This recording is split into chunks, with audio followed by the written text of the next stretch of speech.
Olá, sejam todos bem-vindos. Eu sou o professor Gerry, professor de Geografia.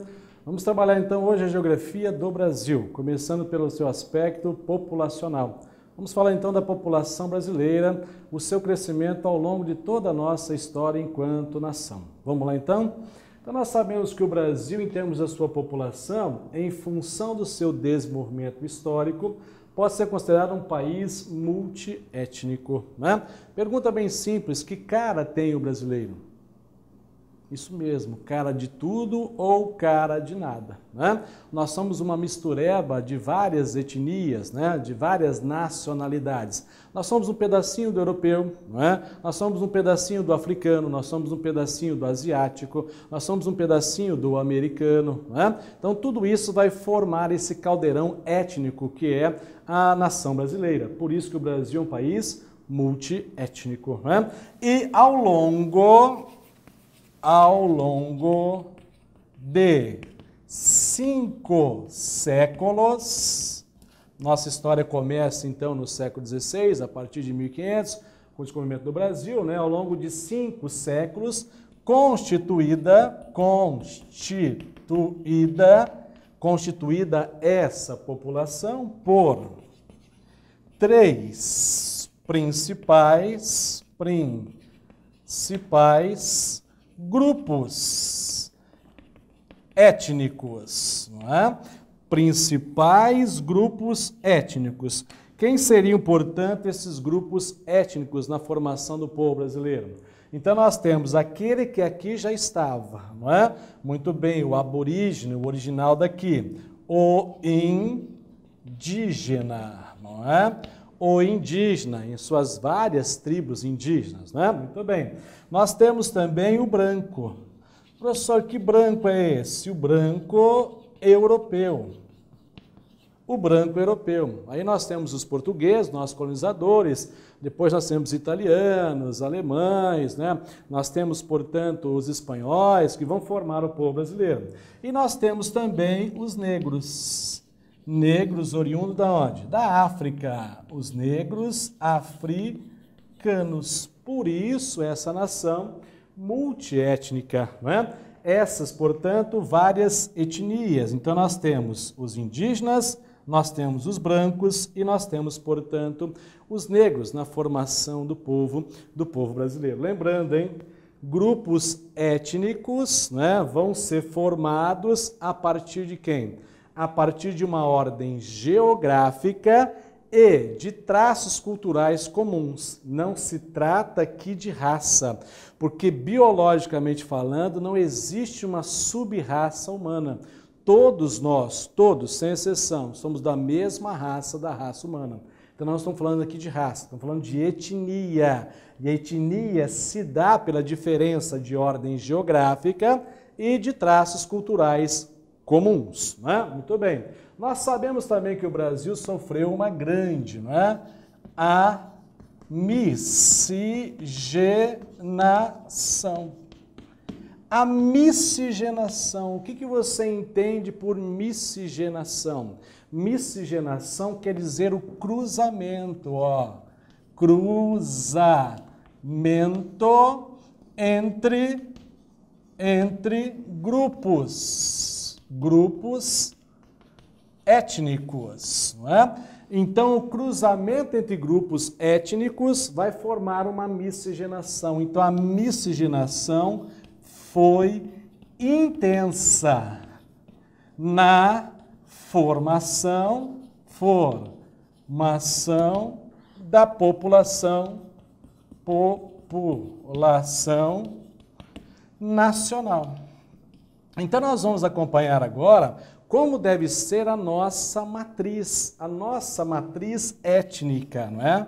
Então, nós temos aqui uma matriz étnica. E qual seria, portanto, essa matriz étnica? Vamos fazer um esqueminha bem simples para que a gente possa entender essa dinâmica, né? Então, na matriz étnica, nós temos, então, portanto, 2 grupos distintos aqui, né? Então, vamos formar aqui, na verdade, 3, né?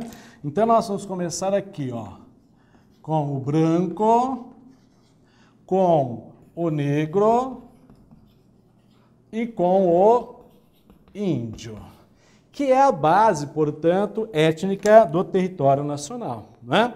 Então, lembra que nós temos 3 principais grupos étnicos na formação da população brasileira: o branco, o negro e o índio. E, inevitavelmente, o que aconteceu? O cruzamento, a miscigenação desses grupos étnicos. Então, quando eu tenho o encontro do negro com o índio, aliás, o negro com o branco, eu vou formar um grupo chamado de mulato, não é?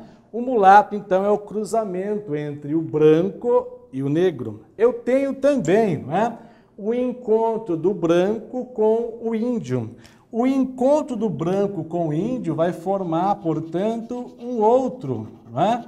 Uma outra miscigenação. Qual seria? O que nós chamamos de mameluco. Mameluco ou caboclo para alguns, né? E nós temos também o outro encontro de quem? Do índio com o negro. O encontro, então, do índio com o negro vai formar o que nós chamamos de cafuso. Então, nós temos aqui, portanto, uma grande miscigenação da população brasileira, né? Então, vamos escrever isso aqui. Nós temos, então, o branco mais o negro. O branco mais o negro é igual, portanto, o mulato. Nós temos também o branco. Lembra que o branco é um branco europeu, principalmente os portugueses, né? O branco mais o índio. O branco mais o índio, o mameluco.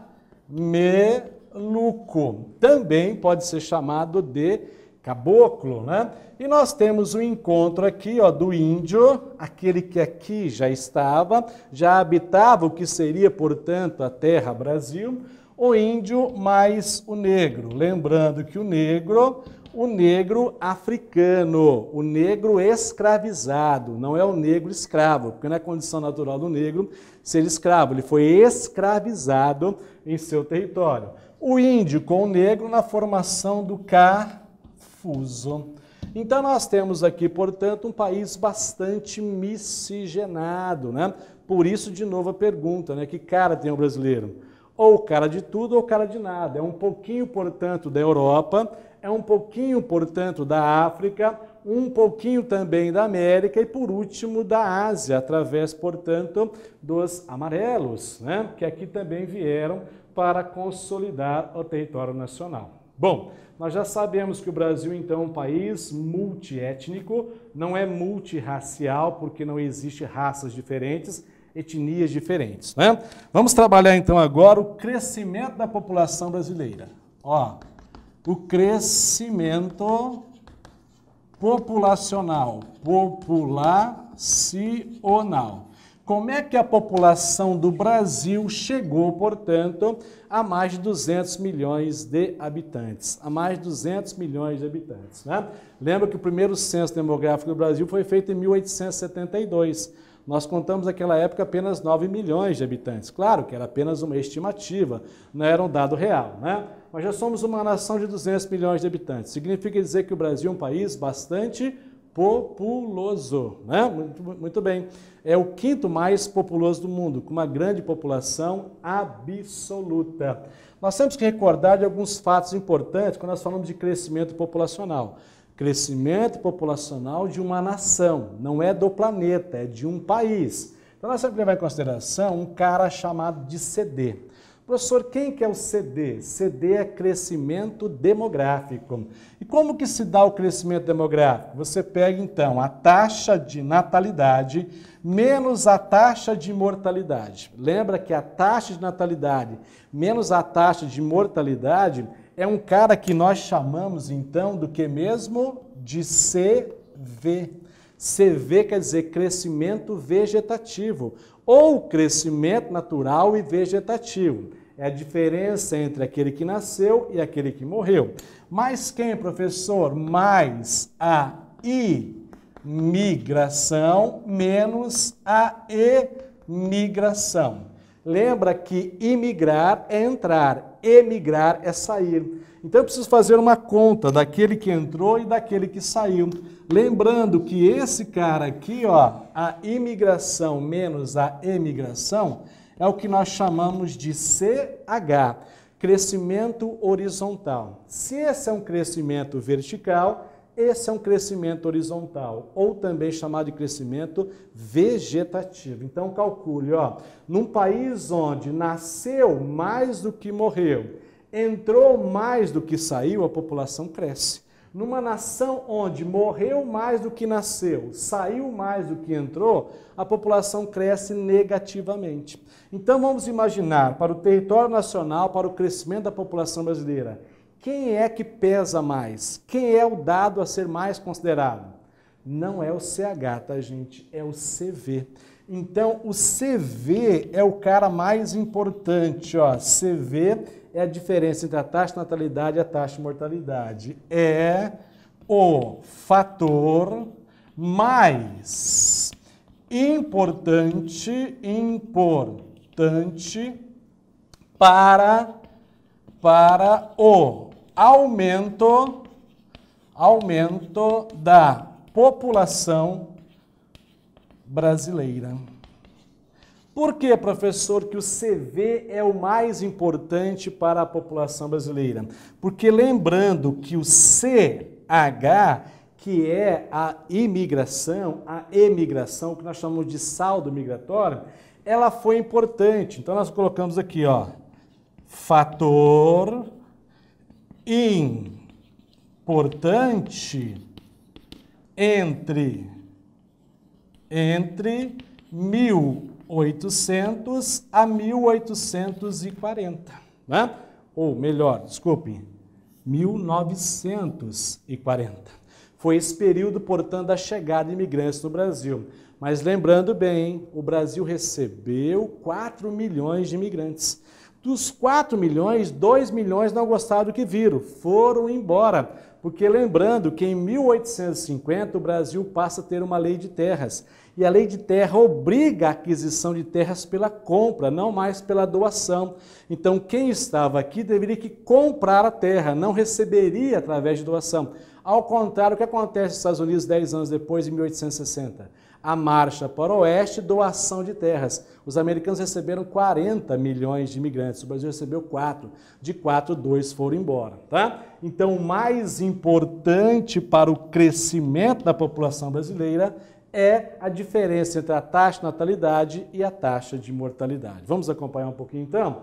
Então, até 1920, até a década de 1920, o que acontecia no Brasil? Então nós tínhamos aqui, ó, uma alta taxa de natalidade. Nascia muita gente, porque o Brasil era tipicamente um país agrícola, agrário exportador.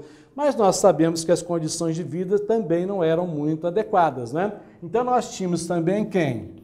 Uma alta, ó, taxa de mortalidade. Então, uma alta taxa de natalidade e uma alta taxa de mortalidade fazia com que nós tivéssemos quem?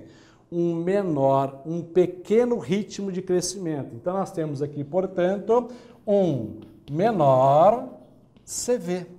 Um menor crescimento vegetativo. Nessa época aqui, era mais ou menos em torno de 19 por mil. Isso significa que quer dizer o seguinte, né? Entre a taxa de natalidade e a taxa de mortalidade, mais ou menos ela acrescentava por ano 19 pessoas para cada grupo de 1.000 habitantes do território nacional, tá? Então era um baixo crescimento vegetativo, então menor CV. O que acontece então entre, né, a década de 1920 e a década de 1960. Lembrando bem, hein, o que nós tivemos já em 1929? A crise do café. E a crise do café impulsionou a industrialização do território nacional, e a indústria está na cidade. Nós tivemos a mecanização do campo, a população sai do meio rural, vem para o espaço urbano, já começa a ter acesso a benfeitorias do mundo moderno, né? Água tratada, energia elétrica, campanhas de vacinação. Isso acontece o quê? nós passamos a ter uma queda na taxa de mortalidade. Então, nós mantivemos uma alta taxa de natalidade e nós tivemos uma queda, não é? Ó, uma queda na taxa de mortalidade. Essa queda na taxa de mortalidade fez o quê? O país passou a morrer menos e passou a nascer muito mais. Então, nós tivemos agora, portanto, um aumento do CV. Então, um aumento do CV. Aí nós chegamos a ter 29 por mil de crescimento, né? Então, observem, de 1920 a 1960 é a fase do crescimento da população brasileira. A população brasileira começou, portanto, a crescer num ritmo bastante acelerado, quase que dobrar no intervalo de apenas 30 anos. Né? Muito bem. Então, nós temos aqui, ó, da década de 20 a da década de 60. A partir da década de 60. O que acontece com o Brasil a partir da década de 60? É claro, né, que acontece a nossa mecanização do campo. É claro que acontece o nosso êxodo rural. E nós sabemos que a urbanização vai refletir, lembrando, hein, o Brasil passa a ser um país urbano industrial em 1973. Passa a refletir de forma decisiva na fecundidade. Fecundidade quer dizer o número de filhos que a mulher pode ter na sua vida reprodutiva.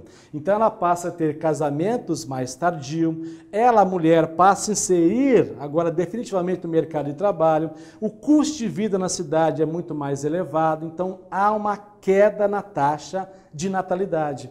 Então a mortalidade já havia caído, agora vem se aproximando a natalidade, o que nós chamamos de transição demográfica. País que não cresce, envelhece. Então nós temos aqui, portanto, ó, uma natalidade em queda, ó, queda na taxa de natalidade. A mortalidade já havia caído. Isso refletiu em quem? Numa redução do CV. O ritmo de crescimento passa a ser cada vez mais lento. Se a população tendia a dobrar a cada 30 anos, o ritmo passa a ser cada vez menor. Não quer dizer que o Brasil não está crescendo, quer dizer que ele está crescendo num ritmo cada vez mais lento, né? Então nós temos aqui uma redução do CV, né? O ritmo de crescimento passa a ser um ritmo menor. Há uma estimativa, uma previsão que em 2020 esse CV não ultrapasse 5 por mil. Para vocês terem uma ideia, algumas mulheres de classe média no território nacional, nós já temos uma fecundidade de 1,6, 1,4. 1,6, 1,4 é menos que o nível reposicional, que tem que ser 2,1. A grosso modo é mais ou menos assim, eu e minha esposa temos um filho. Ficamos devendo, porque se eu tenho 2 pessoas para gerar um filho, 2 que vão morrer, tem que deixar no seu lugar mais 2, né? Então tem que ser 2 por 1, não pode ser menos do que 2. Então se o Brasil não atinge o nível reposicional, a tendência não é crescer, é diminuir, portanto, o seu ritmo de crescimento e passar ao envelhecimento. E isso está refletindo aonde? Na sua pirâmide etária. Então o Brasil está concluindo uma transição demográfica. Transição demográfica é quando a mortalidade cai primeiro, isso é natural em qualquer lugar do mundo, agora vem caindo a natalidade, principalmente pelo fator urbanização. Vem caindo a natalidade e vai se aproximando, quer dizer que a balança demográfica vai ficar em equilíbrio novamente, né? Vai morrer menos gente, só que vai nascer menos gente também. Então o ritmo passa a ser mais equilibrado, um ritmo menor, né? Vamos acompanhar então a mudança na pirâmide etária brasileira? Então a pirâmide etária brasileira vai ficar mais ou menos assim, ó. Pirâmide etária. Lembra que etária quer dizer pirâmide de idade, não é a mesma coisa. Então é mais ou menos assim, ó, uma pirâmide etária onde a base vai se estreitar, porque o ritmo de crescimento passa a ser menor. Onde o corpo vai ficar mais largo do que a base.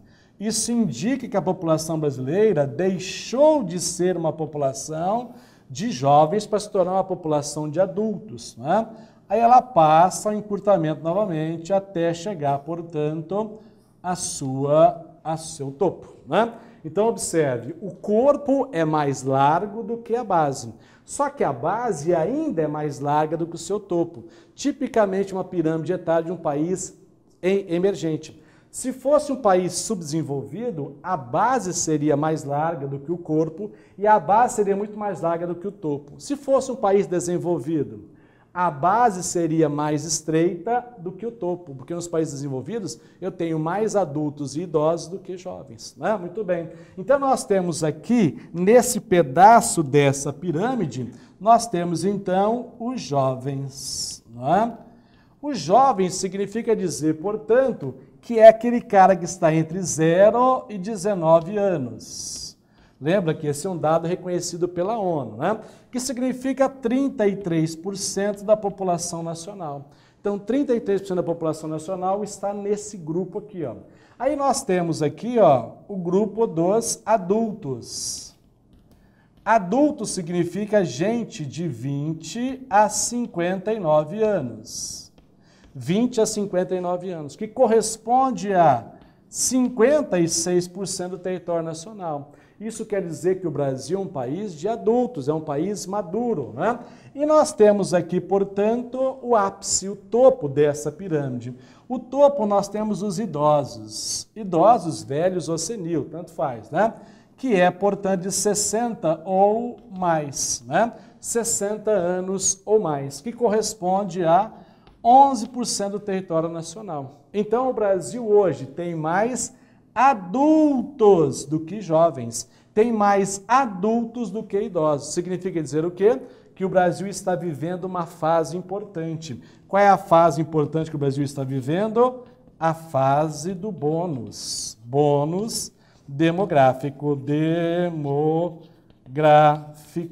Né? Bônus demográfico. O bônus acontece uma vez só. Então tem que aproveitar esse momento, onde nós temos mais PEA, população economicamente ativa, do que gente inativa. Então é um momento que o Brasil precisa crescer economicamente falando, gerar divisas a partir dessa população adulta. Então o Brasil passa a vivenciar o bônus demográfico, que a tendência é se fechar nos próximos 30 anos, porque o adulto, né, vai ficar idoso nos próximos 30 anos, tá? Muito bem. Vamos acompanhar mais um pouquinho então? E aí qual é a tendência? Na pirâmide etária, é uma pirâmide que a gente divide, portanto, o grupo, né? Divide o grupo por idade. Mas eu também posso dividir por sexo, né? Como é que a gente faz isso? Eu pego a pirâmide e divido ela aqui, ó. Lembrando, então, que o lado direito são sempre as mulheres e o lado esquerdo sempre os homens, né? Então, nós temos aqui as mulheres e aqui nós temos os homens, né? Então, se a gente reparar bem, o lado das mulheres é sempre um lado mais largo do que o lado dos homens. Por quê? Porque as mulheres vivem mais do que os homens. Em média, no Brasil, quase que 7 anos a mais delas para eles. Então, nós temos uma expectativa de vida maior para elas, né? Além da expectativa de vida para elas, nós temos também a questão numérica. Então, vou colocar para vocês assim, né, de forma bem simplória, de cada grupo de 100 brasileiros, não é? 51 são mulheres, e 49 são homens. Então lembra que eu tenho mais mulheres do que homens, né, no território nacional.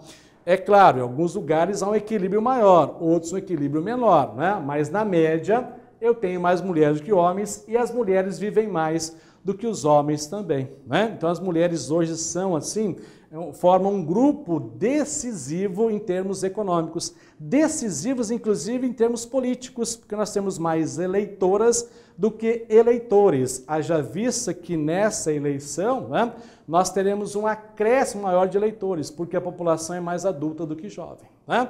Muito bem. E aí nós temos agora um cara chamado de PEA. PEA quer dizer população economicamente ativa. E a PEA no Brasil é a partir de 16 anos, não é? 16 anos, a partir de acordo com o ECA. Lembra que o ECA é o Estatuto da Criança e do Adolescente. Então, a partir de 16 anos, um cidadão, portanto, pode fazer parte dessa PEA. E a PEA corresponde, então, a 60% da população absoluta. Então, 60% da população nacional já está na condição de PEA. Os países desenvolvidos ultrapassam 70%, 75%, 73%. O Brasil está a caminho, portanto, porque está concluindo sua transição demográfica, né? Então, 60% da população nacional está na condição de PA. Se eu fosse colocar 100%, seria 40% para PEI, população economicamente inativa. Quer dizer, tem mais gente apta a trabalhar no Brasil do que gente que não pode trabalhar, tá? Dividida, portanto, em 3 setores da economia: o primário, o secundário e o terciário. E pelo aspecto urbano do território nacional, tem muito mais gente trabalhando no setor terciário, porque é um setor tipicamente urbano. Tá bom, gente? Espero ter ajudado. Um abraço. Até a próxima.